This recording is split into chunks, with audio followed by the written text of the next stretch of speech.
Այն ինչ որ կա սրտից մեջ, ուզում եմ ձեզ հետ բաժնեկցեմ։ Առաջի դարի եկեղեցու արժեքներից եմ խոսալ։ Մենք գիտենք, որ ամեն բան իր արժեքը ունի։ Չկա այդ ձևի մի բան, Աստվածաշունչն ասում է, որը որ գին չունենա, ամեն ինչը գին ունի, ամեն ինչը արժեք ունի։ Առաջի դարի եկեղեցին էլ որոշակի արժեքներ ուներ։ Եվ այսօր հիմնականում կիսվելու եմ Գործ Կառաքելոց 2-րդ գլխից եւ ուզում եմ ձեզ հետ մի քիչ բաժնեկցեմ այն արժեքները, որը որ առաջի դարի եկեղեցին գնահատում էր, որը մեր ժամանակների մեջ շատ է բացակայում։ Ուրեմն համար առաջինը Գործ Կառաքելոց 2-րդ գլուխ 37-րդ խոսքից սկսելու են։ Եվ երբ որ այս լսեցին, իրենց սրտերումը զղջացին եւ ասեցին Պետրոսին եւ մյուս առաքյալներին. Ինչ անենք, մարդիկ, եղբայրներ։ Ամենաառաջին բանը, որ առաջին դարի եկեղեցու մեջ կար եւ արժեքավորված էր եւ գնահատված էր եւ դարձյալ ես ուզում եմ գնահատեմ եւ արժեքավորեմ, դա Հիսուս Քրիստոսին ներկայացնելն էր։ Հետաքրքիր է, որ առաքյալները, երբ որ վեր կացան, լավ եկեք ուշադրություն դարձնենք, որ 5 կտակարանի մեջ չկար Քրիստոս, այդ քարոզչությունը չկար։ Քրիստոսը 5 կտակարանի մեջ կար, բոլոր ժամանակներում էլ կար, բայց ավելի շատ Եհովա Աստծո անունն են հանդիպում 5 կտակարանի մեջ։ Եվ հիմա շատ դժվար է, որ առաքյալները պետք է ներկայացնեն Քրիստոսին։ Գործ Կառաքելոց 2-րդ գլխի մեջ մենք տեսնում ենք, որ Սուրբ Հոգու ներկայությունը իջավ, զորացան, Իմիջայլոց անցած Կիրակի Պենտեկոստեի օրն էր, ես չգիտեմ դուք նշել եք թե չէ քարոզչությունը Պենտեկոստեի մասին է եղել։ Չէ՞։ Չէ։ Բայց Պարտիրոջը Հայաստանում մի եկեղեցի հրավիրեցին, ընդեր ծառայեցի, լավ ներկայություն իջավ այդ հովիվն ասավ աղոթի։ Ասի ճիշտ ասած ես շատ եմ շտապ։ Ասի դուք գիտեք որ պապայիս տարին էի գնացել եւ հենց այդ օրը Կիրակի էր։ Բայց ստիպված անպայման պետք է մասնակցել այդ ծառայությանը, որովհետև ես չեմ ուզում գոնե մի Կիրակի կորցնեմ։ Ինչ անեմ, այդ հովին զանգեցի, ասի կարա մի քանի րոպեով գամ ձեր եկեղեցում քարոզեմ, ուրախացավ ասավ արի։ Մի քանի րոպեն դարձրել ժամից ավել։ Կանչեց ժողովրդին առաջ, ասավ խնդրում եմ, որ դուք աղոթեք իրանց համար։ Ես նայում եմ ժամանակից, ասում ոչինչ մի քանի րոպե ունեն։ Եվ այդ մի քանի րոպեի մեջ Սուրբ Հոգու ներկայությունը այն ձև իջավ, համ մկրտվեցին, համ սկսեցին լացել, յուրահատուկ ներկայություն կարող է ձեր թողել են ու փախել։ Բայց հիմա նայենք Գործ Կառաքելոց 2-րդ գլխի մեջ մենք տեսնում ենք, որ Սուրբ Հոգու ներկայությունը իջավ ու այդ վայրը լցրեց։ Եվ առաքյալները վեր կացան, եւ այս առաքյալները մի գործողություն պետք է անեն, ներկայացնելու են, թե դա ինչ հոգի է, ոնց է դա գործում, եւ շատ դժվար է այդ օրերի մեջ Քրիստոսին ներկայացնելը, որովհետեւ Քրիստոսին բռնեցին եւ խաչապայքի վրա սպանեցին։ Երրորդ օրը հարություն առավ, հայտնվեց աշակերտներին եւ հիմա աշակերտները պետք է ներկայացնեն այս Քրիստոսին։ Եկեք համոզվենք, դա նույնն է, ոնց որ մահմեդական երկրի մեջ գնաց սկսեց Քրիստոս քարոզել։ Շատ դժվար երևույթ էր, բայց գրված է որ Պետրոսը եւ Հովհաննեսը վեր կացան եւ սկսեցին Հիսուս Քրիստոսին ներկայացնել։ Ամենաառաջի բանը, առաջի դարի եկեղեցու մեջ որ կար ներկայացնել Հիսուս Քրիստոսին։ Եկեղեցի, սա արժեք է, որ մեր օրերի մեջ նույն ձևի պետք է գործի։ Մենք ամենաշատը, որ պետք է ներկայացնենք, պետք է Քրիստոսին ներկայացնենք։ Ոչ թե պետք է եկեղեցի ներկայացնենք, ոչ թե պետք է առաջնորդ հովիվ ներկայացնենք, այլ ավելի շատ պետք է Քրիստոս ներկայացնենք։ Ինձ ճանաչելով մարդիկ շատ բան չեն կորցնի, որ ճանաչեն կամ չճանաչեն, կամ չեն գտնի, բայց Քրիստոսին ճանաչելով մարդ արարած ամեն ինչ կգտնի։ Շատ բաներ կկորցնի, դա մեղքերն է, բայց շատ ավելի մեծ բաներ կգտնի, դա հավիտենական կյանքն է։ Դրա համար եկեղեցու միակ քարոզչությունը պետք է լինի Հիսուս Քրիստոս, եւ Պողոս առաքյալն ասում է, այն էլ խաչի ելած։ Եվ ես կավելացնեմ, նաև հարություն առած։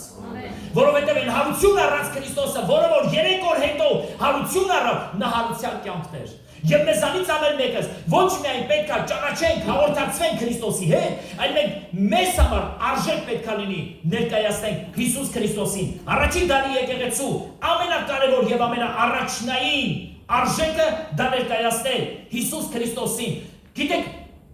մենք չենք կարող Հիսուս Քրիստոսին ներկայացնենք առանց Հայր Աստծո սիրո։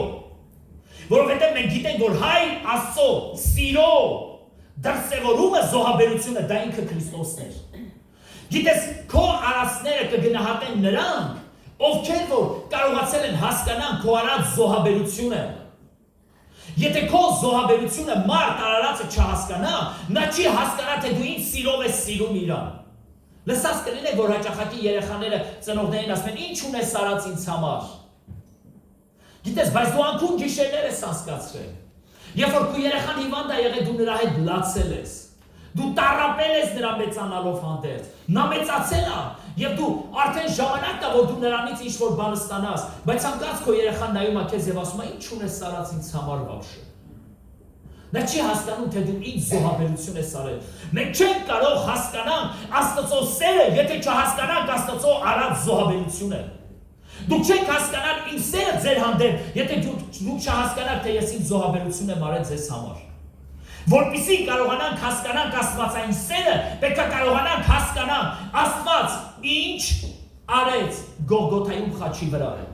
որ զոհեց իր միակը։ Դուք ասես ամեն, փառք մեր Տիրոջը։ Առաջի արժեքը, որ առաջի դարի եկեղեցում կար, առաքյալները ներկայացնում են Աստվածային սերը եւ այդ Աստվածային սիրո մեջ ներկայացնում են Հիսուս Քրիստոսին զոհասեղանի վրա դրված։ Եկեք, ինչքան որ մարդկանց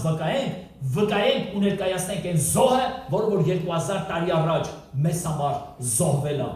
կյանք է տվել եւ մենք այսօր նրանով կյանք ունենք, ալելույա։ Երկրորդը դա 38-րդ խոսքի մեջ է գրված, ասում է եւ Պետրոսին եւ աշակերտներին ասին. «Մարդիկ, եղբայրներ, ինչ անենք, որ մենք փրկվենք, որովհետեւ իրանք սկսեցին ներկայացնել ու քարոզել Հիսուս Քրիստոսին»։ Եվ հիմա այս մարդիկ բազմությունը, որոնք որ հավաքվել են Պենտեկոստեի օրը, գրված է նրանց աղմուկից, նրանց աղաղակի ձայնից էին հավաքվել, լեզուների աղոթքի ձայնը այնքան բարձր էր, որ 4 կողմը բոլորը հավաքվել են այդ վերնատունը եւ Աստվածաշունչը տալիս է, որ մոտավորապես 3000 հոգի հավաքվել էին այդտեղ, որ լսեն տեսնեն էս ինչ է կատարվում այդ տան մեջ։ Եվ Պետրոսը եւ Հովհաննեսը վերկացան, սկսեցին քարոզել, եւ Պետրոսը հետեւյալ բան ասեց։ Երբ որ մարդիկ ասեցին, մարդիկ եղբայրներ ինչ անենք, Պետրոսն է նրանց ասեց, ապաշխարեցեք եւ ձեզանից ամեն մեկը թող մկրտվի Հիսուս Քրիստոսի անունով մեղքերի թողության համար։ Երկրորդ կարևոր արժեքը, որ առաջին դարի եկեղեցու մեջ կար, դա ապաշխարությունն էր։ Մարդիկ կարան տարիներով գան եկեղեցի ու մնան անապաշխար։ Ապաշխարության մասին Աստվածաշնչի մեջ լիքը բան կա գրված։ Ասում է, եթե չապաշխարեք, Աստծո փառքը չենք տեսնելու։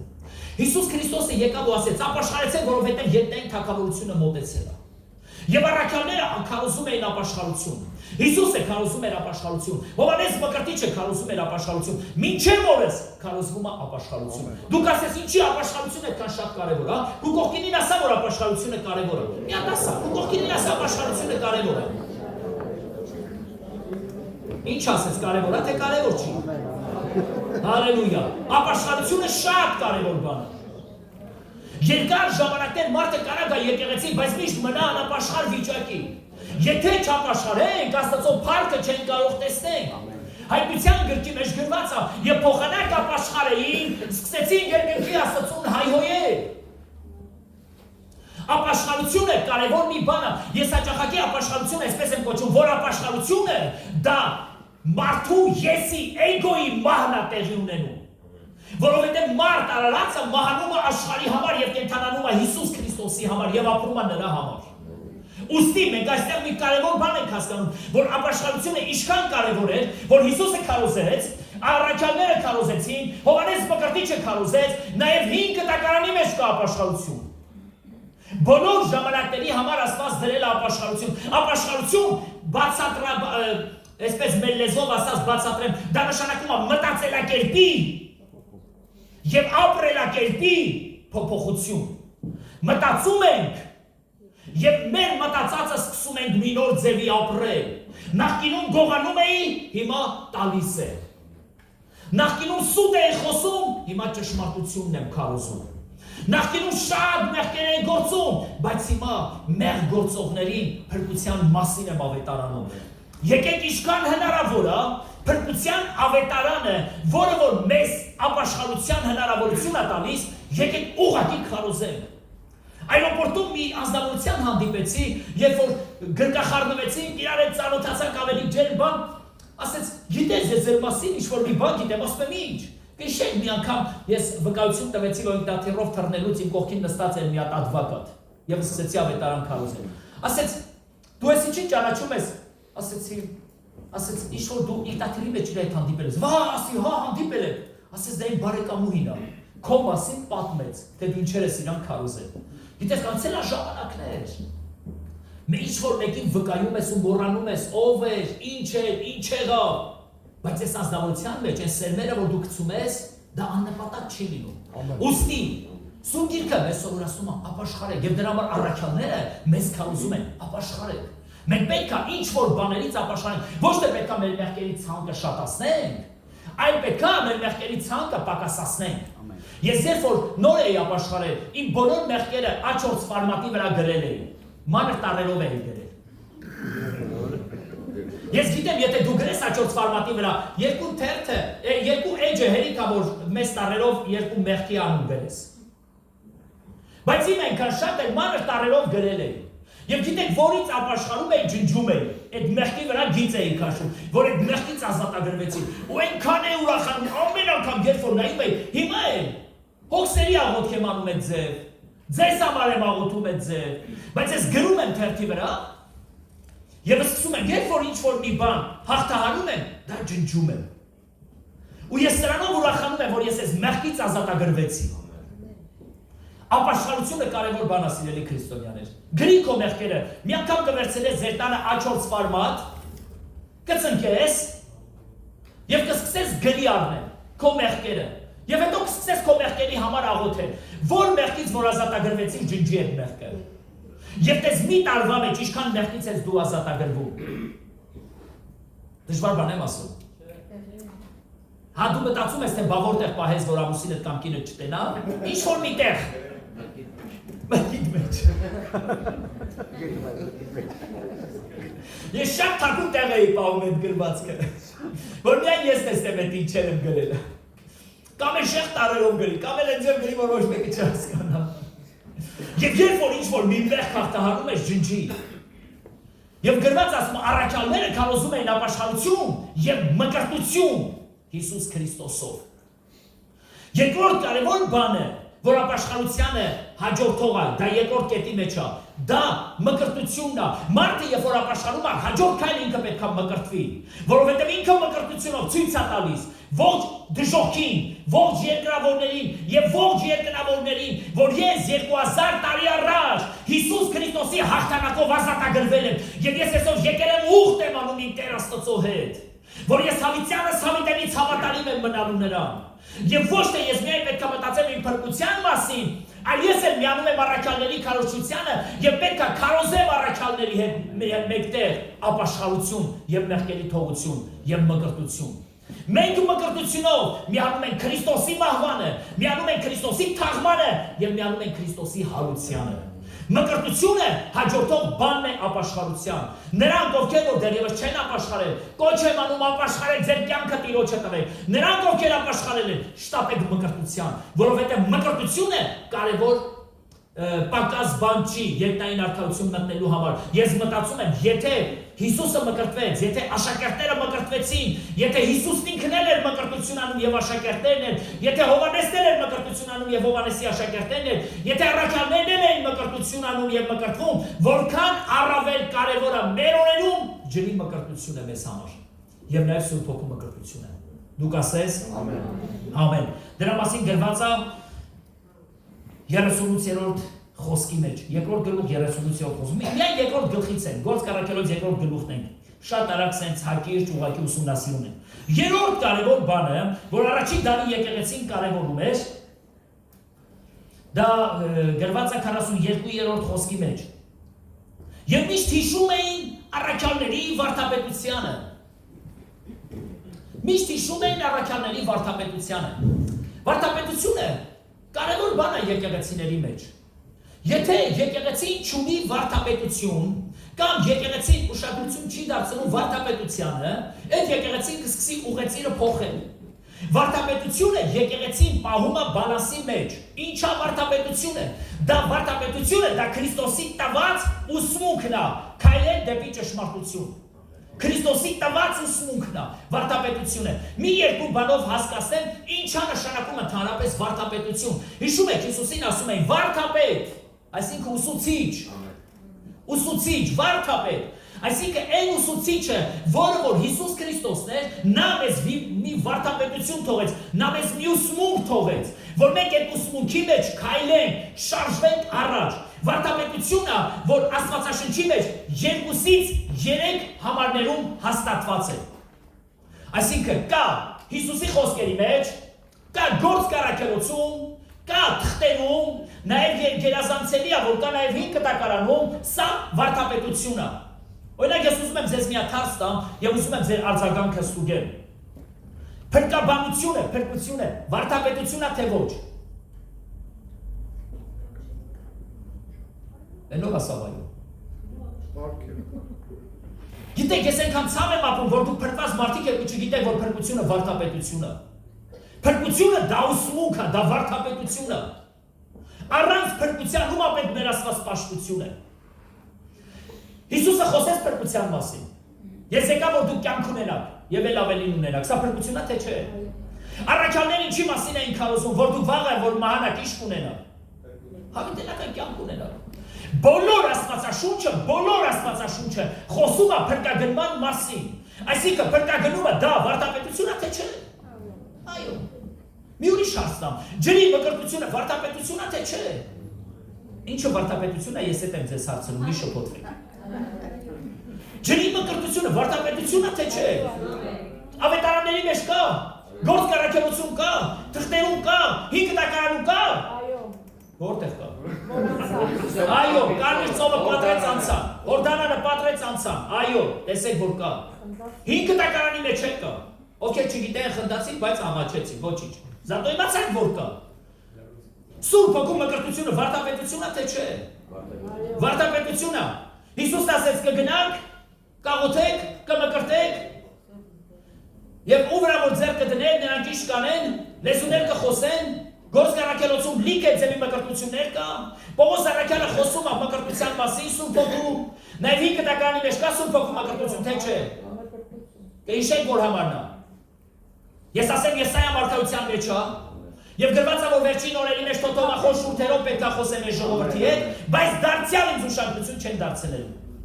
Այսինքն Սուրբ Հոգու մարգարության մեջ է։ Այո, Հովերի մարգարությունն կա, մարգարության մեջ կա, որ վերջին օրերի մեջ իմ հոգին կթափեն բոլոր մարմինների վրա։ Ձեր տղաների վրա, աղջիկների վրա։ Այսինքն Սուրբ Հոգու մկրտությունը վարդապետություն է թե չէ։ Ուրիշ բան եմ ուզում ասեմ։ Իսկ Քրիստոսի արյունը վարդապետություն է թե չէ։ Այո, վարդապետություն է։ Ես ասեցի որ ինչը վարդապետություն է, այդ եմ ասելու, չշփոթվեք։ Քրիստոսի արյունը վարդապետություն է։ 5 տակարանի մեջ խոսում է Քրիստոսի արյան մասին, թե չէ։ Այո, Գարի արյան մասին 5 տականի բոլոր զոհաբերությունները խորհրդանշում էին Քրիստոսին։ Հիսուս Քրիստոս ասեց, որ իսկ կհանձնեն հեթանոսներին, եւ ինձ խաչի կհանեն, կմեռնեն, եւ ես ձեզ ո՞ր չեմ թողնելու։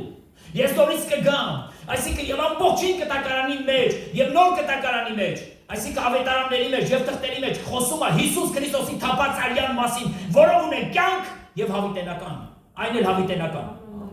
Այսինքն սա վարդապետություն է թե չէ։ Հասկանում եք, վարդապետությունը այն է, ինչը որ կա մի քանի անգամ Աստվածաշնչի մեջ գրի առնված, սա վարդապետություն է։ Բայց եթե մի բան գրված է միտեղ, դա չենք կարող մենք վարդապետություն համարել։ Ասենք սա վարդապետություն է, որովհետև գրված է։ Օրինակի համար, հազար ներողություն եմ խնդրում, որ այս օրինակը բերում եմ, ոչինչ ովքեր են որ լսում են, ովքեր են որ հետո կլսեն, գլխաշորը վարդապետություն է թե չէ։ Ոչ, որովհետև մի տեղ է գրված։ Մենակ Կորինթոսում է գրված։ Ու էլ ոչ մի տեղ դուք չեք կարող գտնել, որ դա վարդապետություն է եւ անպայման պետք է գլուխը ծածկել կամ բաց կամ փակ։ Այսինքն մի բան, որը որ գրված է մեկտեղ, դա վարդապետություն չի։ Բայց եթե գրված է 2, 3 եւ ավելի, սա վարդապետություն է։ Հասկացանք հիմա վարդապետությունն ինչ է։ Այսինքն եկեղեցին պարտավոր է վարդապետությունը պահի։ Սա ճշմարիտ ուսմունքն է։ Հիմա առաքյալները, երբ որ քարոզում են եւ սովորացնում, նրանք վարդապետությունն էին սովորեցնում։ Եվ այստեղ գրված է, որ փրկվածները ամեն օր հետևում էին առաքյալների վարդապետությանը, այսինքն առաքյալների ուսմունքին, առաքյալները պարտավոր էին ճշմարտությունը սովորեցնեն, որ եկեղեցին ամուր լինի, հալելույա։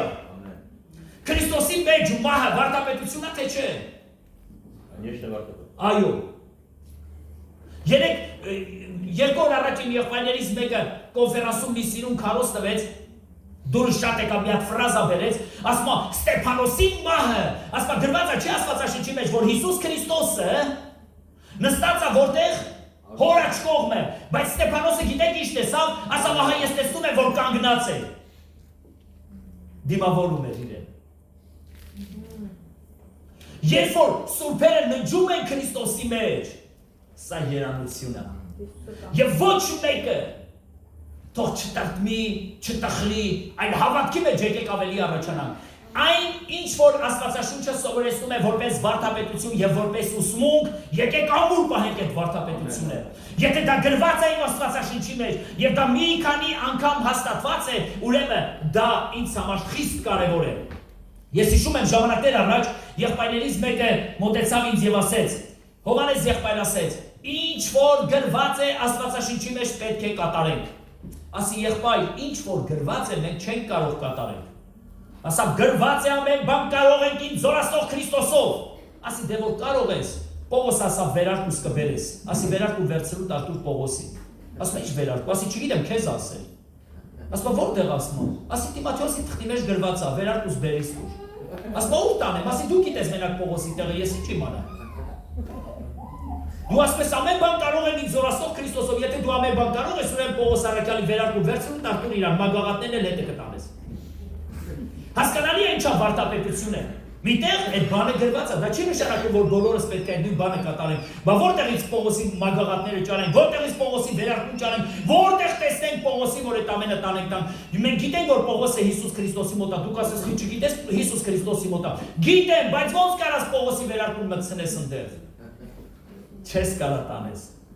Դրա համար բաներ կա, որ մեզ համար որպես հիմք Աստված դրեց եւ դրա համար մեզ ուսմունք տվեց։ Դու ուզում ես Աստվածաշնչյան ուսմունքին ծանոթանաս։ Ես քեզ ասեմ, լավագույն ճանապարհը դա Աստվածաշունչը ուսումնասիրելն է։ Եթե դու Աստվածաշունչը ուսումնասիրես, քեզ հավատացնում եմ, որ այդ ուսմունքը քո կյանքից երբեք չի հեռանալու։ Դու կլինես զորավոր քրիստոնյա։ Եվ դրա համար այդ փրկվածները մոտավորապես գրված է 3000 հոգի, 3000 հոգի իրանց սիրտը տվեցին Տիրոջը եւ մկրտվեցին։ Եվ այս 3000 հոգին միաբանվեցին այդ 120 հոգուն եւ սկսեցին վարդապետների, առաքյալների վարդապետությանը ուշադրություն դարձնել։ Եկեղեցի միշտ լսեք ձեր եկեղեցու վարդապետների ուսմունքին եւ փորձեք այդ ուսմունքը պահել, որովհետեւ վերջին օրերի մեջ ամեն մոլորություններ կքարոզվի։ Բայց եթե դու ճշմարտությունը գիտես, եթե դու այդ վարդապետության ուշադրություն ես դարձրել, դու երբեք չես մոլորվի։ Դու կասես ամեն, հալելույա։ Հաջորդը, որ ինչորդ կետնա, առաջին դարի եկեղեցու արժեքներից մեկը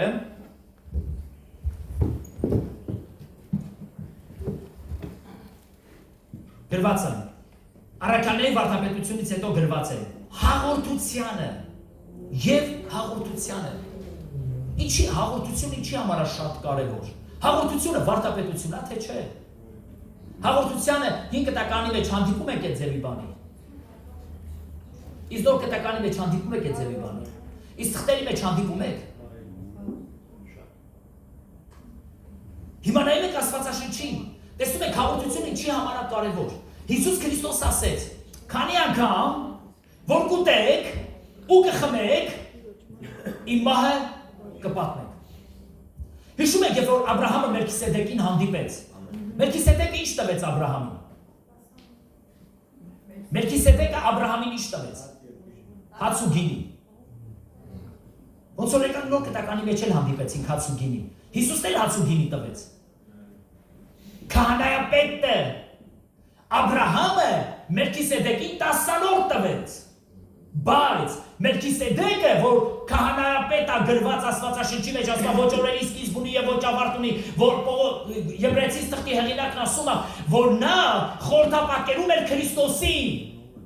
Նա հաղորդություն տվեց Աբրահամին։ Աբրահամին հաղորդություն տալով ինքը ողջ Աբրահամի սերունդին, հավատքի սերունդին հաղորդություն տվեց։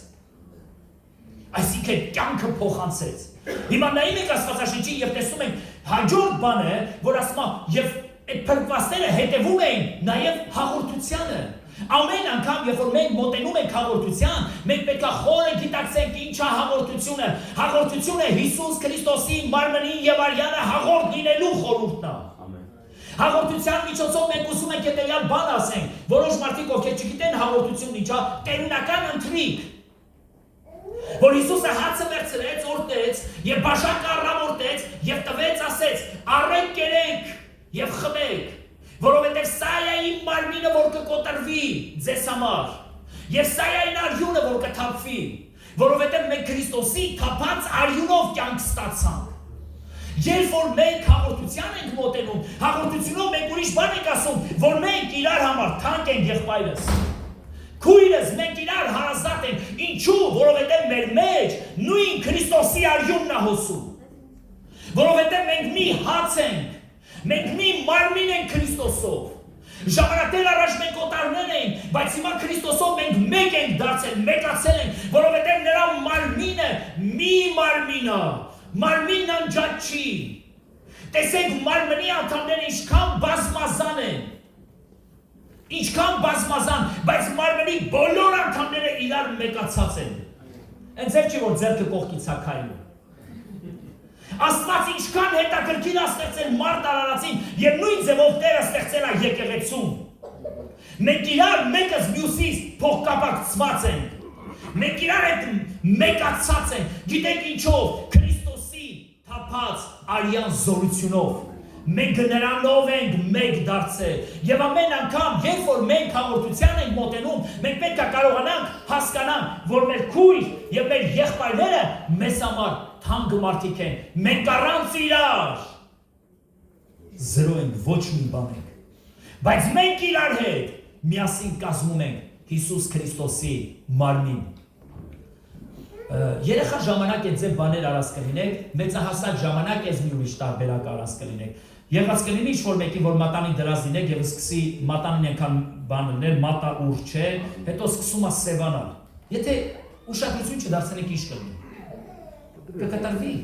կմեռնի, այդ անդամը կմեռնի։ Իսկ եղել է երեխա ժամանակ, որ ինչ-որ մի բան փաթաթեք, հա, մեկը սկսում է մատը ուր չէ, մեկը կապտում, հետո սկսում է սևանալ, եթե առաջ չքանդես կմեռնի թաթվածը։ Երբ որ մեղքը ունի այդպիսի հատկություն, որ մարդուն կարա ամբողջ մարմնից առանձնացնել եւ նա սկսում է մեռնել, բայց փառք են Տիրոջը, որ իր թափած արյունը եւ դրա համար Պողոս Արաքյանն ասում է դուք որ զորավոր եք, տկարների տկարությունը վերցրեք, որպեսզի այդ արյունը հոսի ամբողջ մարմնով մեկ եւ Քրիստոսի արյունը կյանք է տալիս։ Ասում է եթե կա մեկը, որը ընկած է, ջարդված է, վիրավորված է, նեղված է, նրանց ասում է Քրիստոսով հաստատեցեք։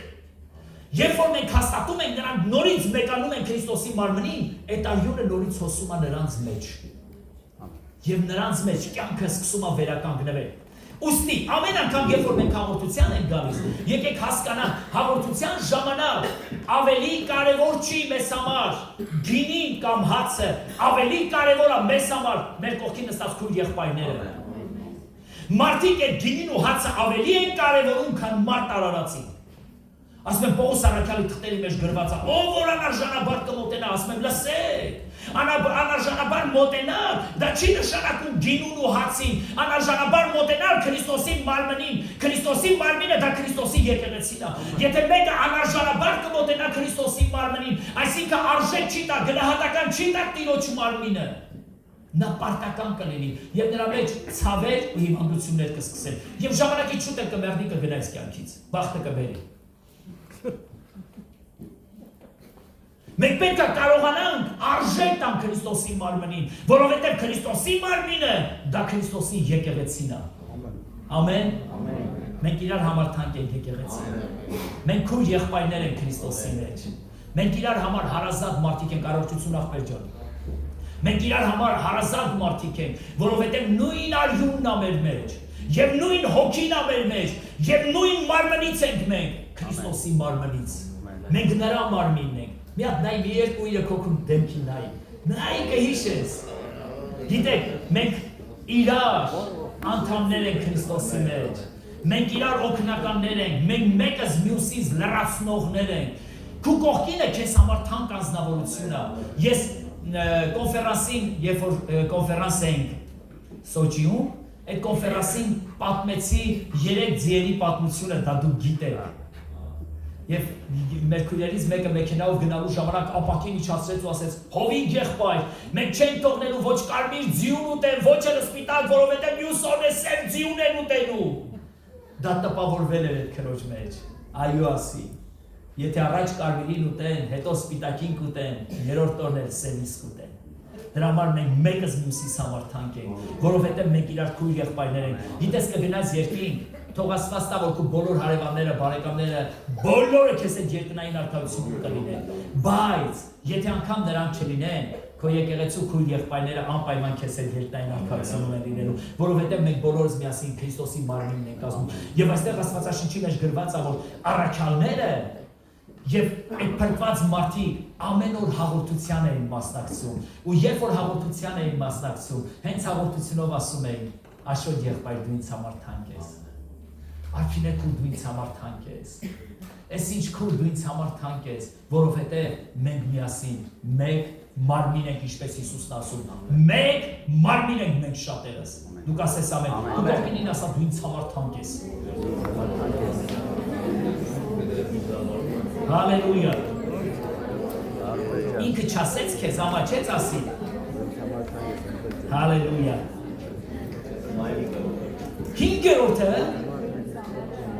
Հինգերորդը, որ եկեղեցու մեջ, առաջին դարի եկեղեցու մեջ կարևորվում էր, ասում ամեն օր հավաքված հաց էին կտրում, հաց էին ուտում, ինչ ունեին, պարտադիր չէր խորոված, ինչ ունեին,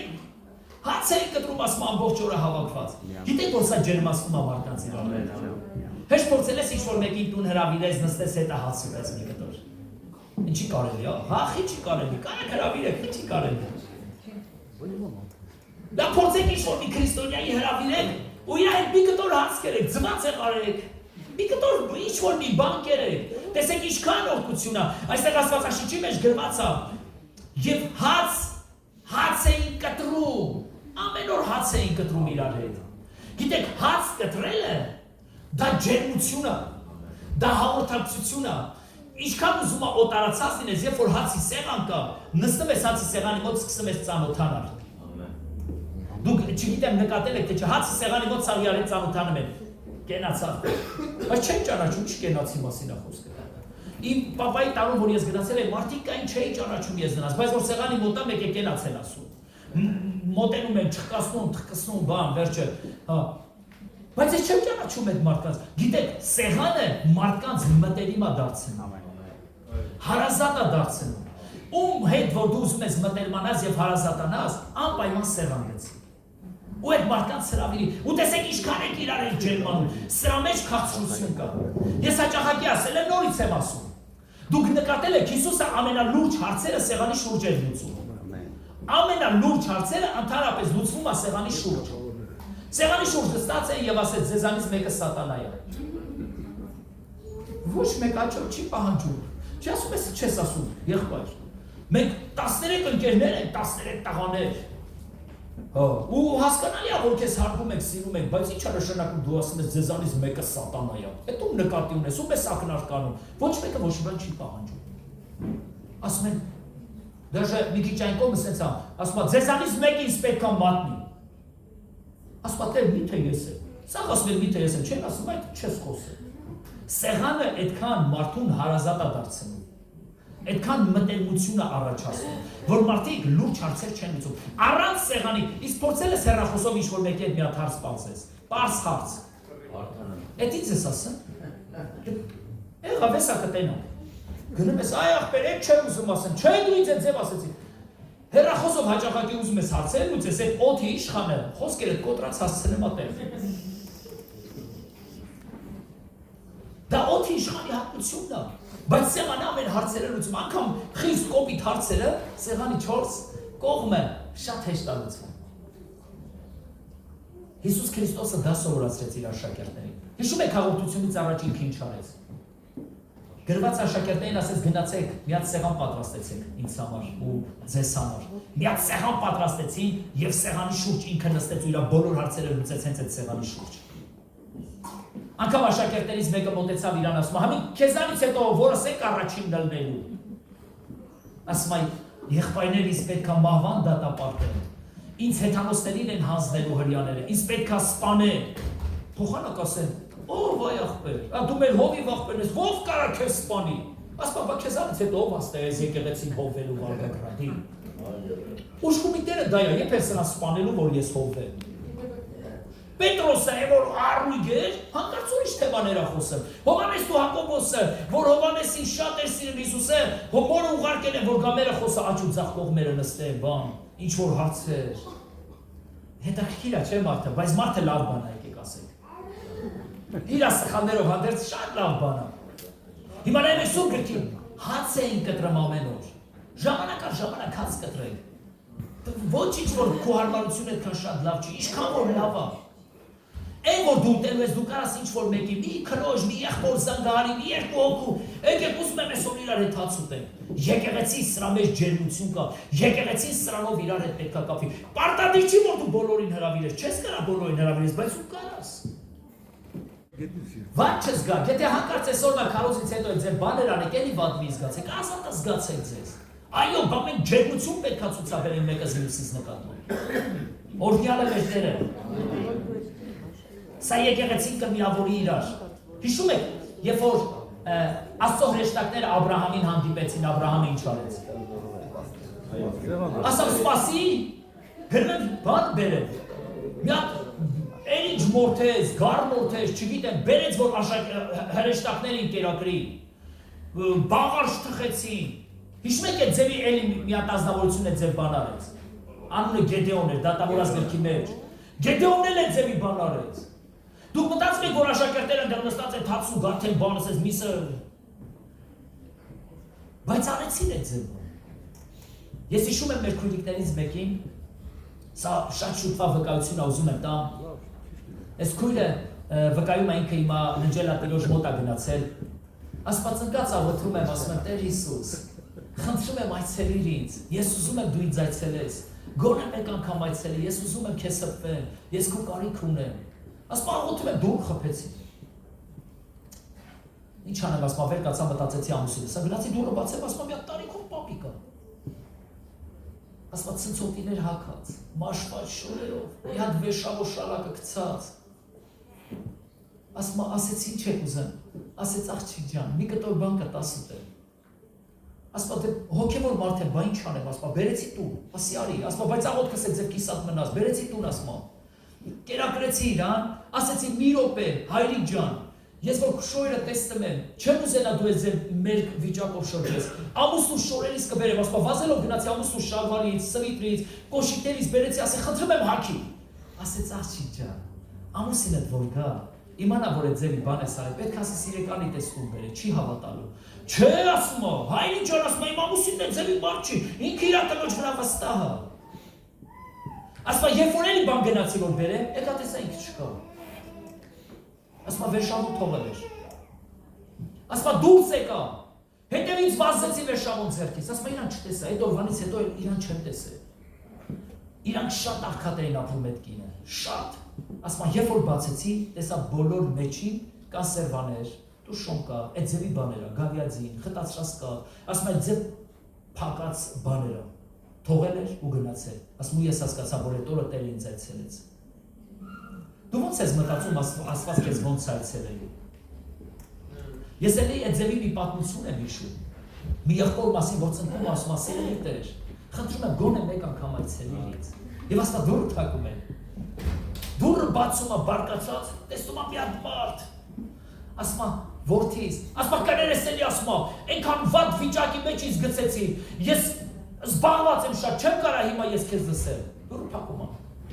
Նորից գալիս է Տեր, ասում այդ այցելությունը նորից եմ ուզում զգամ, մեկ է նորից Տեր այցելում է։ Եվ այդ վայելմունքի մեջ Տեր ուզում եմ ավելի այցելես ինձ։ Դուռ խփում եմ, բացում եմ մի հատ երեխա, բարկանում է վրեն։ Դուրս անում, նորից է գալի Տեր, ուզում եմ այս այցելությունը իրական դառնա։ Տերը խոսում է, ասում է որդիս, երկու անգամ տանը դուրը խփում եմ, դուրը չես բացում, ուրիշ չես ընդունում։ Ոնց է ուզում որ Տեր այցելի մեզ։ Միգուցե մարդիկ կընդունես, հրեշտակներ կլինեն դրան։ Ինչ իմանաս, կարող է մեկին ընդունել ես նա հրեշտակ ա եղել, այսինքն դու չես էլ իմացել, միգուցե այն պատկերով ա եղել։ Դու մտածել ես, որ իստ այլ ես կերակրել,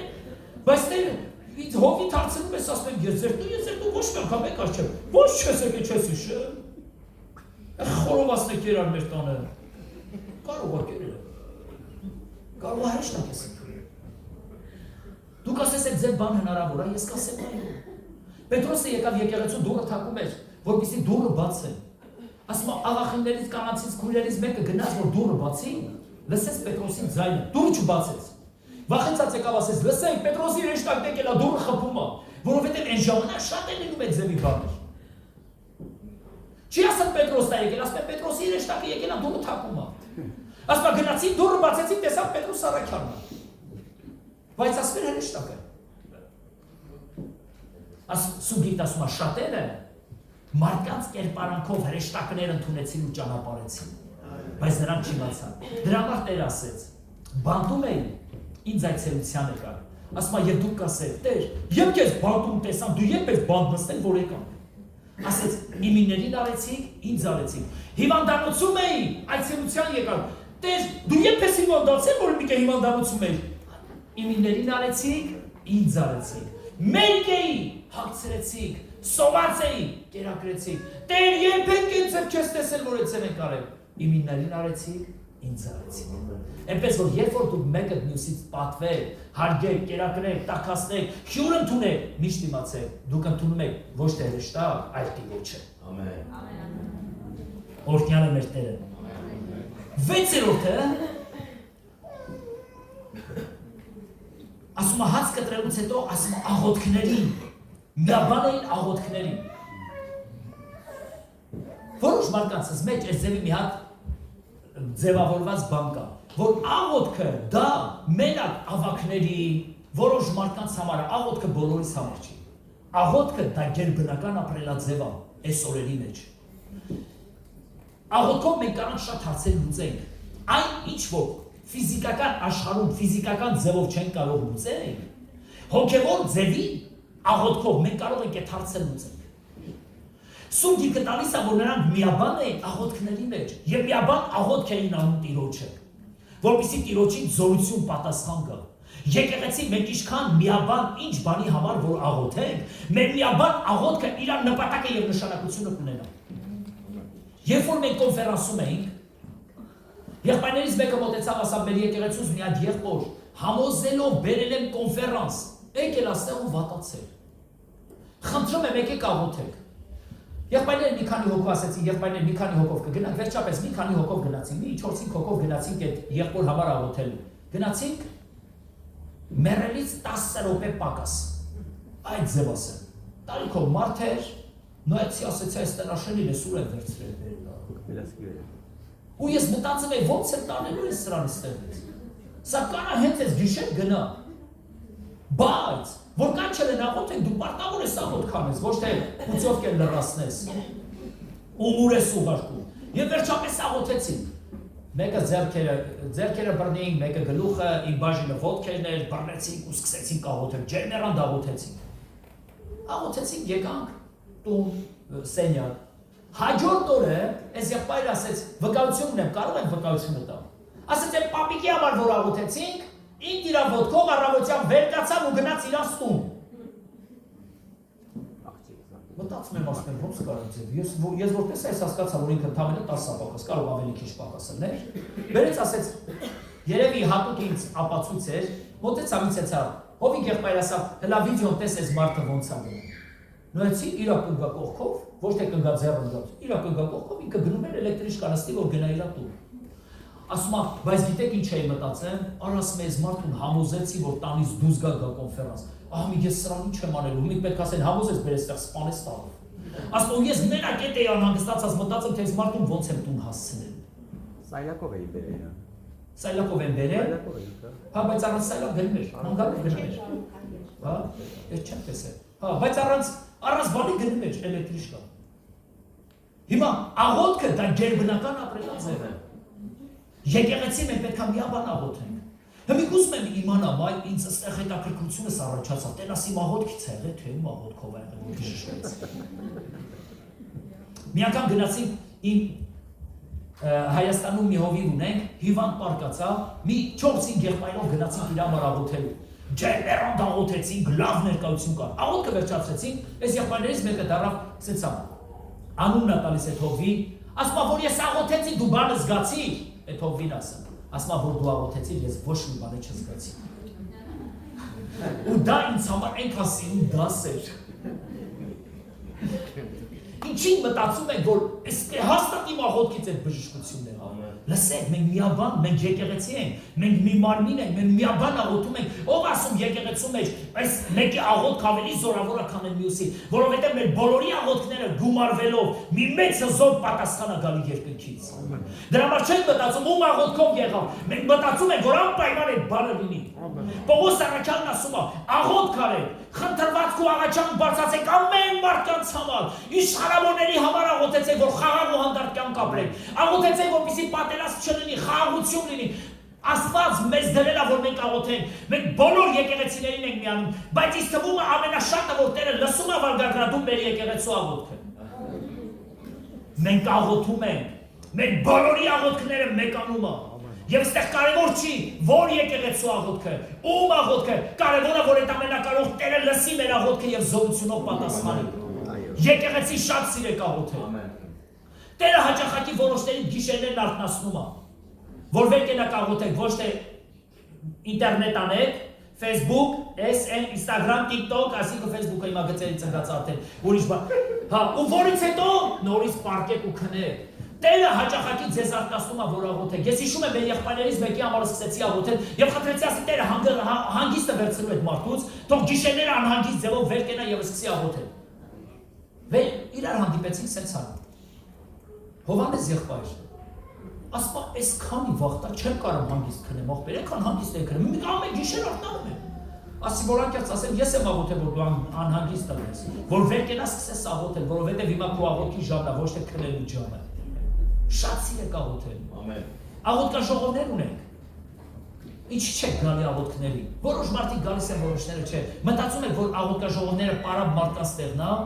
ես ասեմ ճիշտ էլ մտածել եմ։ Դու ամենածարաբեռնված մարդն ես, ամբողջ օրն աղոթում ես, գաս աղոթքաժողով։ Եկեք միաբան աղոթենք, թող Տերը իր փառքն ու իր թագավորությունը ցույց տա։ Եվ ամենավերջինը 7-րդը, որ Սուրբ գրքի մեջ խոսում է 45-րդ համարի մեջ, ասպա եւ ապրանքները եւ բոլոր բաները ծախում են եւ բաշխում են այն ամենը, ում ինչ բան որ պետք է լինում։ 7-րդը խոսում է բարեգործության մասին։ Ինչի բարի գործելը լավ բան է։ Տերն ասում է հացը ջրերի թող նորից քեզ է դառնալու։ Տերն ասում, մենք ինչ որ ցանում ենք, մենք դա հնձելու ենք։ Մենք միշտ կարող եմ մտածենք, ասենք այ մարդ թող մարդիկ ինձ համար անեն, բայց ինչի ես չանեմ։ Գիտես ինչքան քեզ համար անում են, միշտ ասեմ, միշտ քեզ համար անելու են։ Ես միշտ գնում եմ հովից պարկով գումար եմ վերցնում, որ կարողանանք ապրենք։ Ու գիտեք, միշտ պարկի կեսը կարողանում էի տամ, կեսը ներում էր։ Մի անգամ էլ ձևելի գնացի, վերցրեցի պարկով գումար։ Տվեց։ Ասեցի, այսքան ժամանակով անգամ էլ մի ամիս, չկարողացա տամ։ Կեսը տարատվեցի, ասի Հովիկ ջան, կեսն էլ մյուս ամիս։ Ասա պետք չի, ես նվիրում եմ քեզ, ասի չէ, տալու եմ։ Ասա ես եմ մեծի, թե դու տղա ջան։ Ասի դուք։ Ասա ուրեմն պետք չի, ես քեզ նվեր եմ տալի, ասի Հովիկ ջան, ես արդեն սովորել եմ, որ կեսն եմ տալու։ Խնդրում եմ, թույլ տվեք, որ բոլորը տամ։ Ես ուզում եմ այսօրվանից մի բան ասեմ ձեզ։ Այսօրվանից ես եմ ձեզ տալու, այլևս դուք ինձ չեք տալու։ Եվ այդ օրվանից այլևս իր դուրը չգնացի եւ իրանից ոչ մի գումար չուզեցի։ Գիտեք ինչի, որովհետեւ ես իմ մեջ որոշում կայացրեցի։ Որ ես պետք է տամ, որովհետեւ ես ինչ որ բան սկսեցի անել։ Երբ որ դու սկսում ես անել, դու դառներ, դու օրդություններ ես բացում։ Բարի գործի։ Միշտ քեզանից կարիքավորը կա։ Դու չես կարող ուրիշի նման 100,000-ով նվիրատվություն անես։ Բայց կարաս 500 ռուբլով նվիրատվություն արա, 500 ռուբլի նվիրատվություն արա, բայց այդ կարիքին ինչ-որ մեկի կարիքին մասնակից եղի։ Դու կարաս 100 ռուբլի, 100 ռուբլով մասնակից եղի,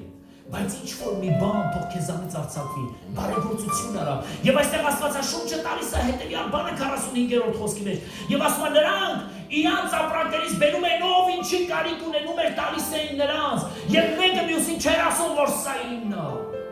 Բաշխում էին, օրդում էին իրաց քույր եղբայրներին։ Սուրբ գրքի մեջ գրված է. բոլորի նկատմամբ քաղցր եղեք, մանավանդ հավատքի ընտանիքների։ Մանավանդ հավատքի ընտանիքների։ Մանավանդ հավատքի ընտանիքների։ Մենք հավատքի ընտանիքների նկատմամբ ավելի քաղցր ենք լինելու, քան աշխարհի։ Ստեղ Աստվածաշունչն ասում է, որ մանավանդ հավատքի ընտանիքների, սա նշանակում է, որ աշխարհի մարդկանց էլ է ձևել է։ Օրհնենք, հա մենք չգիտենք ում ենք օրհնում։ Մենք չգիտենք ինչ ենք արձակում, բայց մի բան գիտենք։ Այն ինչ որ անում ենք Տիրոջ թագավորությունը կառուցելու համար, Տիրոջ խոսքի մեջ գրված է, եւ ձեր բարի գործերը, թե ասма բարի խոսքերը։ Եվ ձեր բարի գործերը կտեսնեն եւ կփառավորեն ձեր հորը, որ երկնքում է։ Հալելույա։ Եվ կփառավորեն ձեր հորը, որ երկնքումն է, երբ որ տեսնեն մեր բարի գործերը։ Գիտեք, մենք օրդության դռներ ենք ձեր բացում։ Մարդիկ օրդում են, մենք էլ իրանց ենք օրդում, երբ որ մեկը քեզ մի լավ բան անում, ոնց ես օրդում ի սրտե։ Ի սրտե օրդում ես, որովհետև այդ մարդը մի լավ բան արավ, բայց երբ որ քեզ խաբում է, սիրտդ անգամ չի օրդում են գումարը, որ դու տալիս ես իրան։ Եվ ինքը այդ գումարը դեռ չի էլ վայելում, որովհետև քո սրտի օրդությունը չթողեցիր։ Բայց երբ որ ինքը քեզ բարիք անում, դու ամբողջ սրտով օրդում ես նրան, եւ ինքը օրհնվում է դրանով։ Եկեք բարիք անենք մարդկանց։ Ամեն առաջինը ներկայացրու Աստծո սերը քարոզելով Հիսուս Քրիստոսի։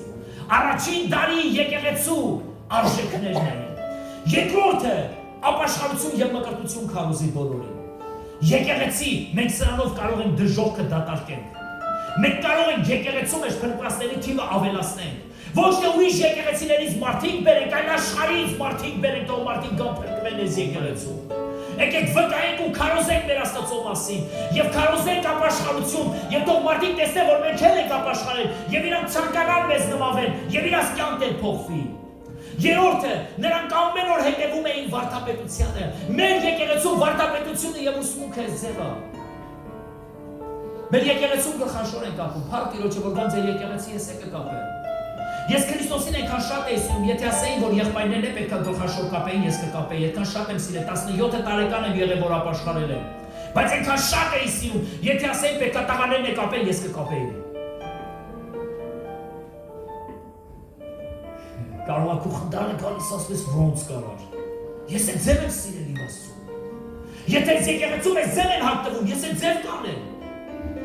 Որովհետև դա իրանց վարդապետությունն է։ Եթե մեր եկեղեցուն է ձևա, եկեք պահենք մեր եկեղեցու վարդապետությունը, եկեք սիրենք մեր եկեղեցին։ Չորրորդը դա հաղորդությունն է, ամեն անգամ երբ որ հաղորդության գալուց լինես, միշտ իմացի, քո եկեղեցում ով կա, որ սիրտդ իրան չի ներում, խնդիր ունես, հաշտվի իր հետ։ Հաշտվի, ամեն ամիս մենք հաղորդություն ենք ունենում, հաղորդությունից առաջ կլինի հաշտվես, հաղորդությունից հետո կլինի հաշտվես, բայց իր հետ այդ սիրտը մեկացրու, եկեղեցի մենք իրար համար թանկ ենք, մեր մեջ խնդիր չի լինելու, որ հաշտվենք, բայց եթե կծնվի, հաշտվենք։ Հինգերորդը հաց կտրելը, ժամանակ առ ժամանակ, ես ուրախանում եմ, օրինակ իմ տնայի խմբակում պարտադիր, համես քուրս մինչև չուտասի չի ճանապարհը։ Մենակ ինչ չէ, դուք ասեք դե քեզ հովի, մենակ ինչ չէ, ով գալիս է։ Լավ, փառք Տիրոջը։ Մի շատ են ուզում են գան համեստ քուր։ Սեղան արդեն մեջտեղը գցեք։ Հաց են կտրում իրար հետ, խմորեղեն են ուտում, Տիրոջը փառք են տալի հաղորդությունից հետո, ուրախանում են։ Դուք էլ այդպես արեք։ Անեք, կազմակերպեք ինչ-որ հետաքրքիր բան, ինչ-որ մարդկանց հետ, դրա մեջ օրհնություն կա։ Վեցերորդը աղոթքի։ Մեր ամեն աղբորանց մասին չեմ խոսում, իրանք խաշ բան են ուտում, թե բաներ են ուտում, ես իրանց եմ գործ չունեմ։ Վեցերորդը աղոթքը, միաբան աղոթքը ինչքան կարևոր է։ Հետ եղածա, որ դժվարություն ունենաս զանգես քրոջդ ասես, խնդրում եմ հոգս ունեմ աղոթեք ինձ համար։ Թե ասում ես հոգս ունեմ, կարաս մի քիչ փող գցես քարտից վրա։ Եկեք աղոթենք, եկեք հավատանք, որ աղոթքը հզոր բան է, աղոթենք Աստված գերբնական բաներ կարող անի։ Քիչ կարա Տեր անի, շատ է կարող անի։ Եթե մենք Տիրոջն ենք հուսացած, մեր ամենակարող Տերը ում որ հուսացել ենք, նա կարող օրհնության դռներ բացի։ Դուք ասես ամեն կարա։ Եվ ամենավերջինը, եկեք բարեգործություն անենք։ Բարեգործությունը դա վարձքի հատուցում ունի։ Հիսուս ասեց. Ես գալիս եմ եւ իմ վարձքը ինձ հետ է։ Ամեն մեկին իր արածի պես պետք է պատասխանել։ Ինչ ես արել, ինչ բարիք ես դու ցանել, հավատացնում եմ քեզ։ Երբ որ Տերը գա, քո արածները չի մոռանալու, ինքը քեզ հատուցելու է քո արածների համար։ Դուք ասես ամեն։